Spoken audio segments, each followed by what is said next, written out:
Friends, how pleasant it is to greet you during this high season of the year, when everybody is supposed to have goodwill in their hearts and kindness one toward another. I try to do that the year round, and I hope you will too. I thrive on questions. Hardly a day goes by but what someone calls me or comes by, or I meet them on the street, and they'll ask me a historical question. Well, not long ago, someone asked me, did they have Christmas celebrations in early Bristol? Yes, indeed. It started from the very beginning. The town of Bristol, Virginia, Tennessee, was laid out in 1852. But not a house was built until 1853. That was the house of Joseph R. Anderson, who founded the town. It was on the corner of Old 4th and Main, which is now State and Martin Luther King Boulevard. He moved into that house in September, and the first Christmas season, of course, came up in December. Yes, they had a celebration. His father-in-law, mother-in-law, Mr. and Ms. James King, lived here, and they wanted to have some kind of special celebration. So they invited the neighbors, and there were a few neighbors around. And it's interesting to note that they also invited the neighbors' slaves to come into that house and have a great meal for Christmas. Christmas dinner, in other words. They provided a lot of the food, as did the Anderson family also. Now, they had it at high noon. We know the time that they began.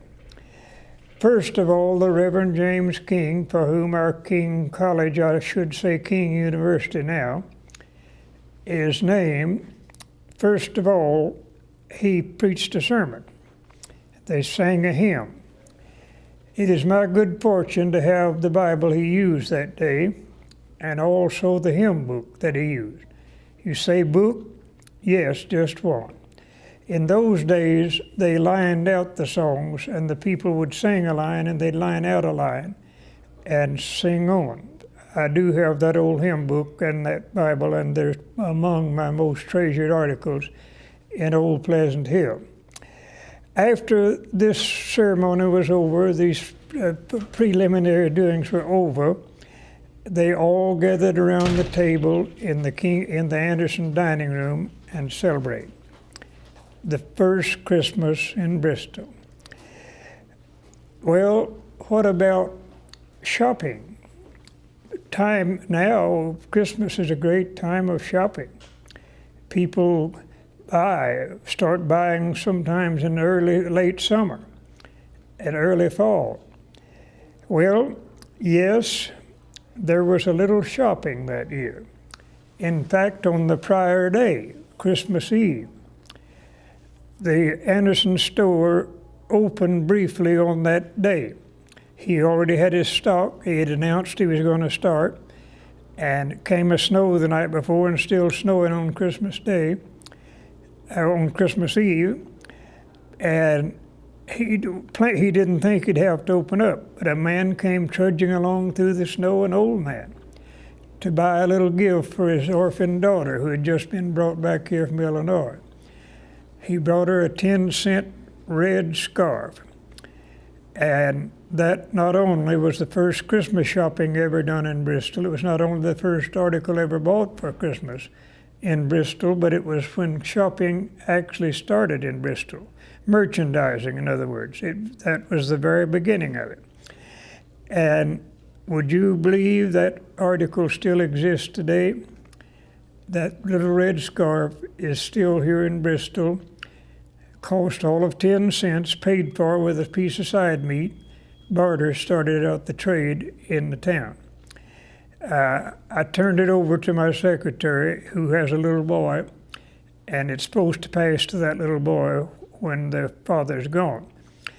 Well, as the years passed, of course, they the merchants came in here and they did start stocking Christmas goods, but they didn't open in September or October or November, and not even early December. They didn't put their goods on till just before Christmas, usually about 1 week.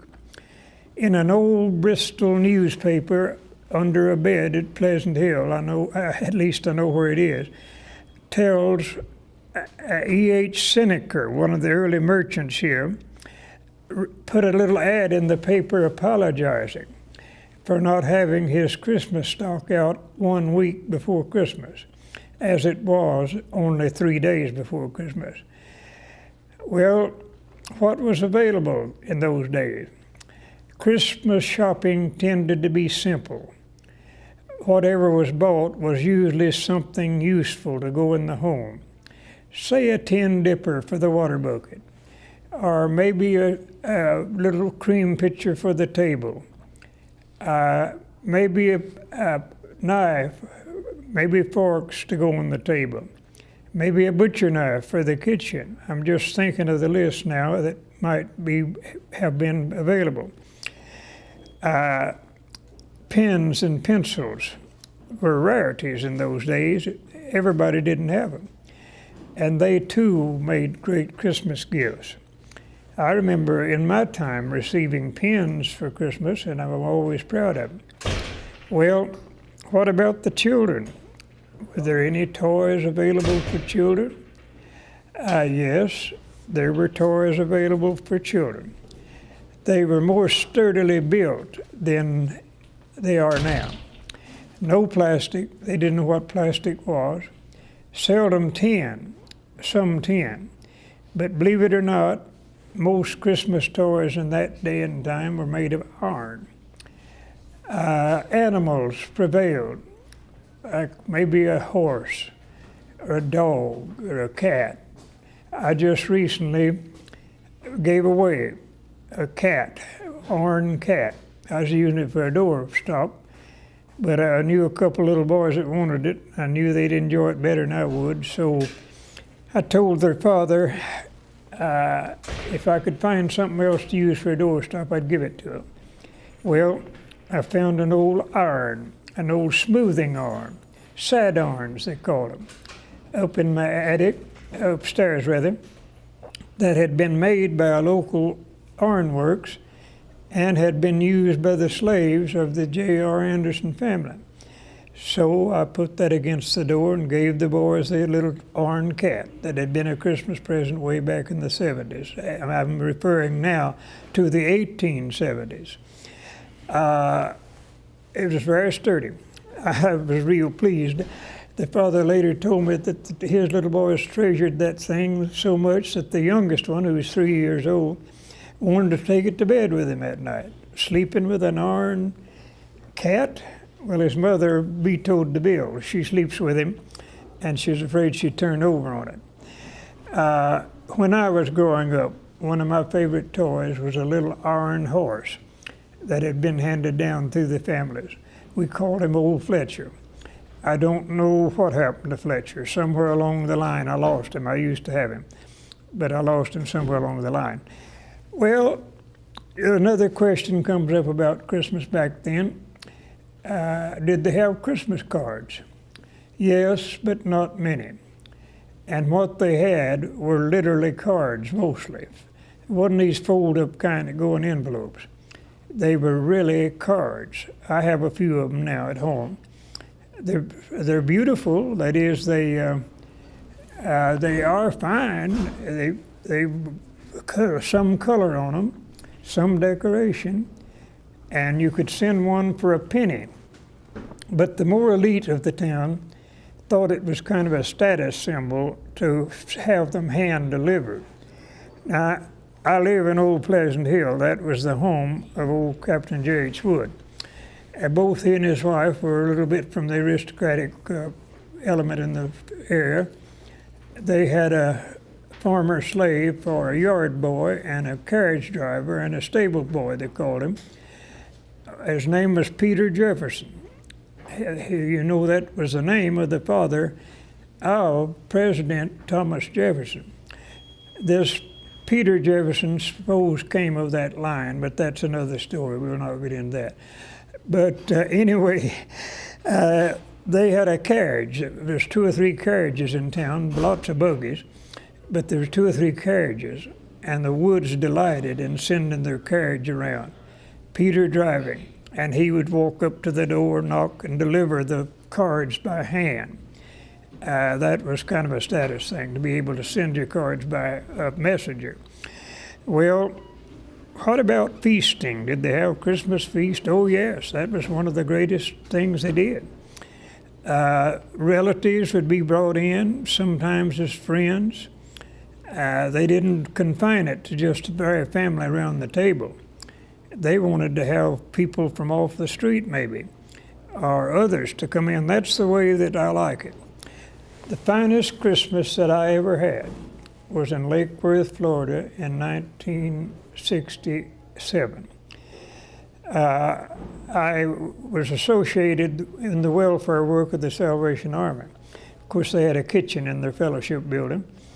And instead of everybody staying home and eating at home, an ex-cafe owner who was then probably 80 years old, but she came down and cooked up the finest dinner you ever saw. And we invited everybody to come in, had a person standing out on the street to invite the street people to come in.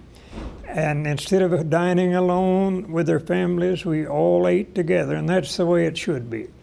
I never had a better Christmas than that. And yes, the people did. Now a word is to announcing Christmas Day. It began with the ringing of the church bells.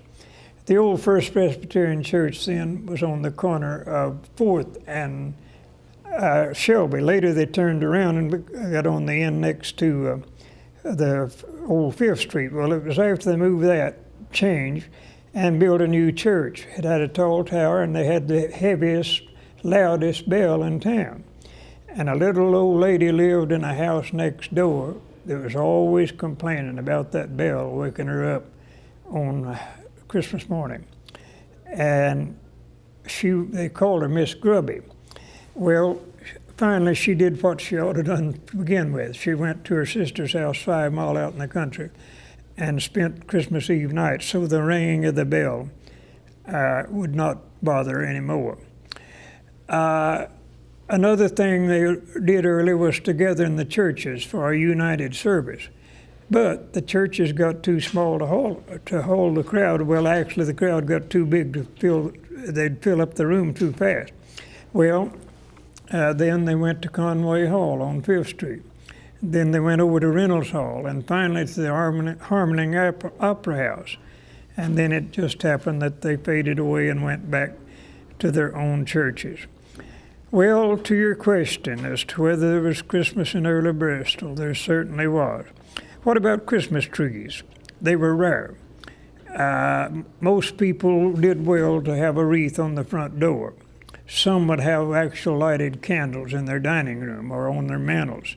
That was so at Old Pleasant Hill, where I live. I've been told by generations down from the original owners of the place, occupants of the house. They would sometimes light real candles inside. And if they had an old organ or a piano, oftentimes they'd gather around that and sing the Christmas carols. The Woods had an old organ, and they would gather around it and sing.